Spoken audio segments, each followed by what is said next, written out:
I'm Matt Bichard with REIT.com here in San Francisco for REITWorld 2013, NAREIT's annual convention for all things REIT.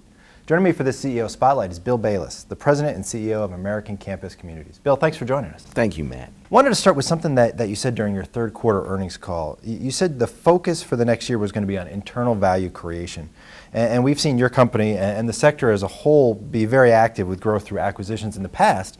What's driving the focus now on the internal valuation? 2013 was a big integration year for us. At the end of 2012, we had $2.2 billion in growth. We assimilated 52 assets in the portfolio. And so 2014 is really a time for us to focus on margin improvement in the core real estate and also getting our asset management function in place to really harness the internal value of all the external growth that we did have late in 2012 going into 2013. And as a student housing REIT, which do you think is more important, to focus on expanding relationships with as wide array of universities as possible, or to kind of focus core concentrations? It's really a mix of both, in that we focus on being at the premier Tier 1 universities all across America.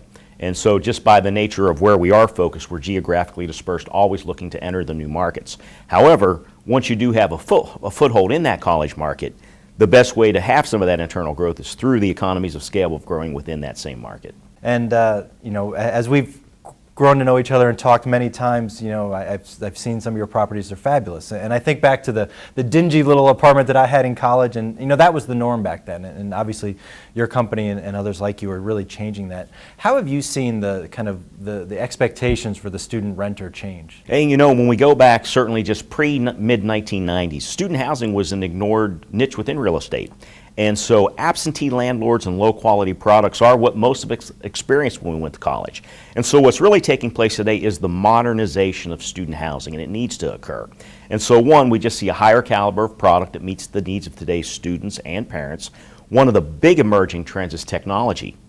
We just opened a property this fall where we advertised a gigabyte per bed broadband internet speed, fastest of any residential property in America. And so technology is becoming a huge part of students' lives with their PDAs, their iPods, and it's how they do business, it's how they look at their coursework, it's how they communicate. And so not only the physical product, but the technological product is also advancing. Bill, thank you so much for joining us. Thank you, Matt. Appreciate it. For more from REITworld 2013, be sure to visit REIT.com.